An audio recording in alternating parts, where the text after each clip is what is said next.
Ayan guys, gumagana siya. Nagre-refill na siya ng tubig. Minsan kasi pagtapos na mag-wash, ayaw mabuksan ito. Ayaw niya mabuksan. Yun lang ang problema. Pagtapos na mag-wash, nakalock siya. Meron siyang door lock. Yun guys, ang i-disable natin yung door lock niya. Dalawa kasi ang lock niya. DE error. Pagka tinaas ko yung yung kanyang cover, magdi-DE error siya, magi-stop yung working, magpo-pause. Yun yung primary. Yung secondary, yung lock niya nandito. I-disable ko na yun kasi naglolo ko na. Kasi sabi ng customer, pagtapos na maglaba, ayaw mabuksan, nakalock pa rin. I-disable na lang natin yan. Hindi natin mapipigilan ang memory ng board kung yun ang program niya. Pero at least meron siyang DE error pag inangat ko yung tab na yan. Itong cover, pag inangat ko, magdi-DE error yan. Secondary yun. Primary yun. Primary protection. Kaya okay lang kahit i-disable ko yung isa sa kanila. Nandito yan. Pakita ko sa inyo kung paano gawin. Ngayon, tina natin mag-wash. Patapusin muna natin bago natin simulan.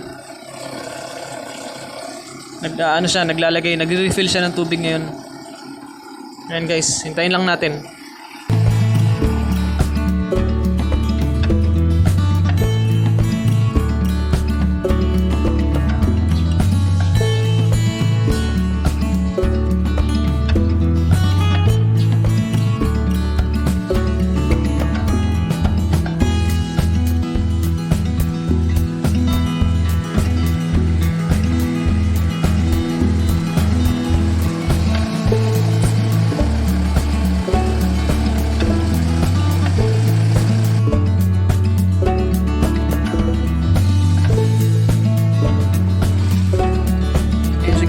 Nagwawash.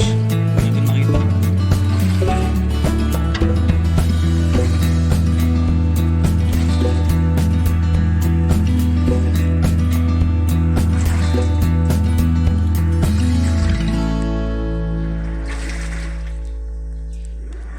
Nagwawash siya. Tapusin lang natin para matignan natin, para ma-check natin kung bubukas na.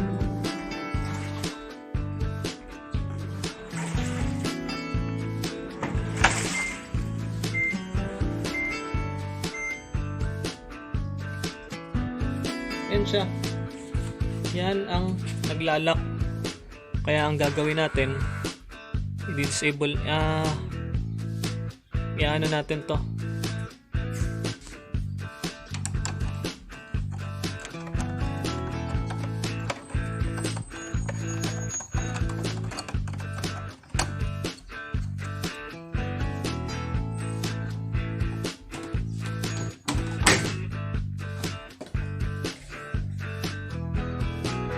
DC error yan door. Nagpo-protection pa rin siya kahit i-disable ko yan.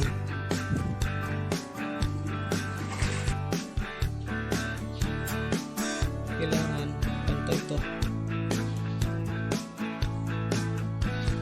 Babaan natin dito.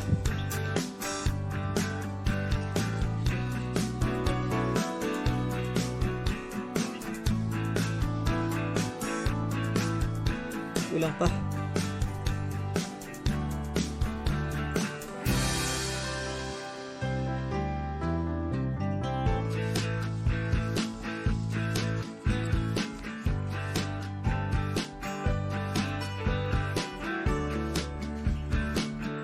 Yan guys, pantay na.